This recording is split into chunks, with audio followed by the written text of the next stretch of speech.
Hello, my name's Simon Finch and I work for Northern Grid for Learning, which is www.northerngrid.org, and you'll also find me as SimFin on Twitter. And this is a session that I was asked to deliver at a teachmeet in Sunderland in October 2010 about protecting adults who work with children in terms of e-safety. Normally this is a workshop which takes about 2.5 hours, where teachers have the opportunity to reflect on the issues and also to come up with some strategies to ensure that they protect themselves, the profession, the integrity of the organisation, the school, and most importantly, of course, to protect the children in our care. So 7 minutes is going to be a bit of a run through, but we'll certainly highlight some of the issues for you to reflect upon and perhaps act upon in your own organisation and school.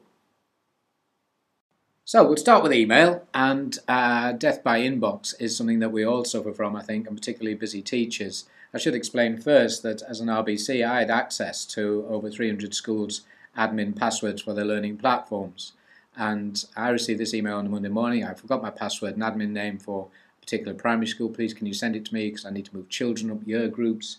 And that in fact is quite a complicated concept for some teachers, the idea that children in year 4, when it comes to the end of the academic year, would have to be moved up within the platform to year 5.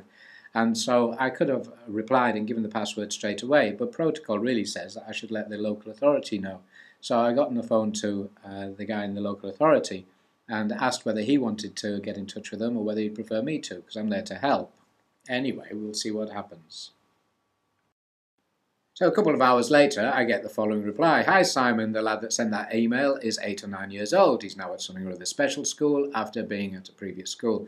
The head informed me that he's already had to have a word with him over his Facebook account in which he purports to be an older person. So we can see then that even I, who is embedded within e-safety every moment of every day, can so easily have been tricked by a young child into giving away the administration password for a whole school's learning platform. This takes us to a place where every teacher must be vigilant and to consider very carefully the emails that they send and also the emails that they receive, and this extends through to any kind of communication, whether it is via the forums or the blogs within a learning platform in addition to email. Ashley Hall was a student in one of our partner local authorities and tragically was murdered by a paedophile who befriended her via Facebook. What is also perhaps particularly chilling is that he was described as a drifter, and we have evidence that he befriended children in our other partner local authorities as well. This means then that as teachers and as learning communities and schools, that we need to make sure that we can stand up and say that we have done everything possible to protect our children, and that we also model appropriate behaviour in our own online activities. Online grooming can take many forms, including extremism, and this leads us to a very difficult place because for many of us we are looking to encourage our children and argue the case for them to have access to social networks, to blogs and to message boards and so on, because we believe that interaction with the wider world and the wider communities is of value. However, if one of our children or a group of our children become involved in extremism, then inevitably we're going to be held accountable for what we did to prepare them to have the skills so that they could recognise when this was happening and to protect themselves, but also if that bad thing happens, we're back to that bad thing, that we can say that we have put our hands up and done everything that we could possibly do to manage that risk, and that is all that can be expected of us, to have done everything that could be reasonably expected of us to manage the risk, not eliminate the risk. That is impossible. We need to have policies in school that allow us to work effectively and to achieve the aims and the priorities of that school and that learning community. So we can say it is very important that we have image policies, that we know that everybody will behave in exactly the same way and that there will be no teacher who will be making up their own rules about who can and can't take pictures and where they can post them. We don't expect teachers to be putting pictures of children on their own personal Facebook pages to say, look at this crackerjack that I was teaching today, or look at this fantastic thing that they've made today. However, to say that you've got a policy that says no personal devices are allowed into school that can take pictures isn't necessarily helpful for some organisations. Some organisations only have one digital camera and it's down the hallway and you have to book it out and it's not charged. And if you're waiting for the child to have that magic moment to make that progress, they may have special needs. We've been sitting in silence for weeks and weeks waiting for them, and there you can see they're doing that thing, they're building that thing, they're making that sentence. Then why shouldn't a teacher use a personal device to record that moment for the parents, for the record of that child's achievements?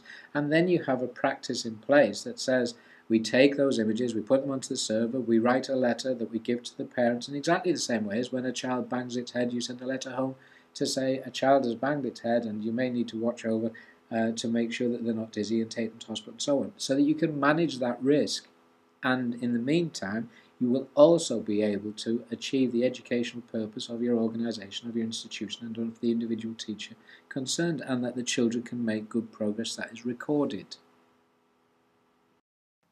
Nobody wants to be the teacher who uploads a file that they got from the internet and shares it with all of year 9 and 10 parents only to discover there's a virus in there. Maybe it brings down the school system, but it also brings down the computers in each of those homes, and the parents angrily come back claiming that they want £100 to get the computer fixed. So we need to make sure that we've got virus policies in place, and also a policy that tells parents that they must also have adequate protection on their computers, and we won't take responsibility for what they download. It is of little surprise, I suppose, although it is with some sadness, that we can say that those professions that work with children tend to be the ones that attract paedophiles. What we weren't necessarily prepared for is that these fantastic web resources that we find, and Sparklebox is one example, where it transpired that a convicted child sex offender was behind the site, was running the site. That means that we need to show due diligence and to manage those risks before we go directing children to excellent resources that we've seen on the internet. Of course, it is a challenge for us, and how would we know? It's certainly very encouraging that teachers are beginning to use social media within their classrooms, and it's a great opportunity for both teachers and children to share their ideas with the wider world. However, in this instance, the teacher showed an error of judgment and made what were considered to be negative comments about some of the children in her class, the result of which was a ban on the use of social media in education across the authority. And so we need to make sure that the boundaries and guidelines are very clear for our colleagues.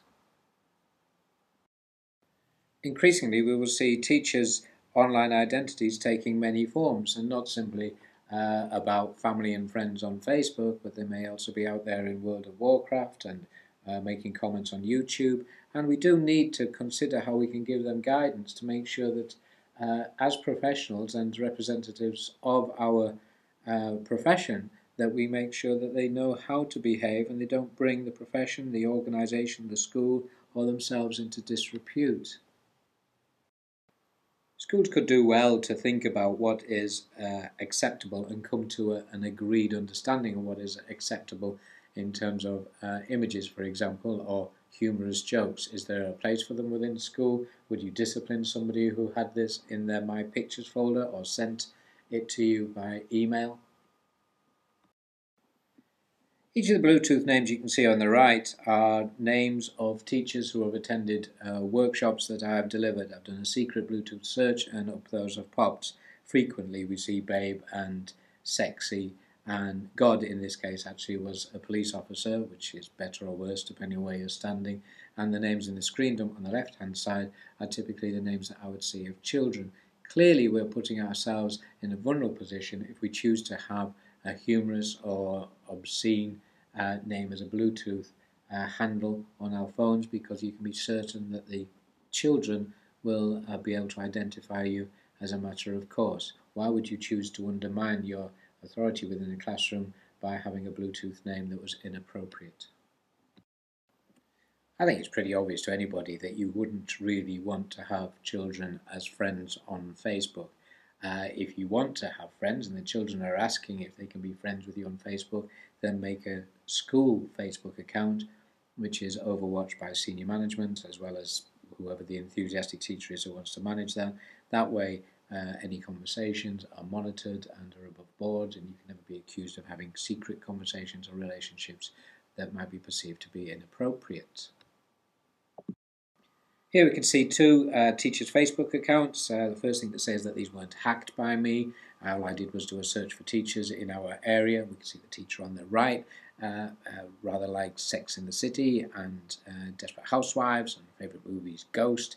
And I wonder why they would want to share this with the children in their school, who undoubtedly would then want to know which bits of the sex and which bits of the city their teacher was mostly interested in. And we can see over on the left-hand side, the teacher has put the name of the school, put their age, where they live, which subject they teach, and then when it comes to making comments about politicians, has been desperately inappropriate, I guess. And so the interesting part of this then is how your school will respond to this. How will your colleagues respond when they find out that you have got inappropriate comments and content on your Facebook? And what is the response of the senior leadership and of the head teacher? I've delivered these sessions in schools, and the head teacher has come up to me afterwards and said, "That's it, none of my staff are to have Facebook accounts." I wonder, is that acceptable? Is that possible? As a school, you do need to support one another and say, how are you going to move forward? See, I think this is interesting. If I'm ill, then I stay at home and I don't go out, not even if I need bread or milk. Here we can see a story about somebody who works with computers, was too ill to work, and they were at home, and the employers found out that they were on Facebook, and so they sacked them, saying if they were well enough to be on the computer at home, then they should have been in work. And the reply was, I wasn't on my computer, I was using my iPhone. So how does your school feel about you being lively and chatty on your Facebook and social network when you're not well enough to come into school? And so what are the lessons, what are the key messages that I would want you to take away from this? I think probably there are two things, two truths. Nothing is private, and you can't delete. We can mess about for ages talking about changing privacy settings and guarding against sharing inadvertently, but the truth is if you bung it out onto the web, one way or another, it's going to come back to bite you. Equally so, it's a bit late once it's up there to try and delete it. So that's it. It would appear I lied about the 7 minutes, and this is nearer 12. All goes to show that with the adrenaline rush of 50 people in front of you in Sunderland, it's possible to talk a little quicker and to get through the slides. However, having said that, I hope that this has been of some use to you. If you'd like more information on e-safety and to see our resources, then go to www.northerngrid.org. If you'd like to see my own personal site, then that's symphony.wordpress.com. And you can contact me and follow me on Twitter if you like, where you'll see the regular updates on e-safety, or to make contact with us because we're here to help.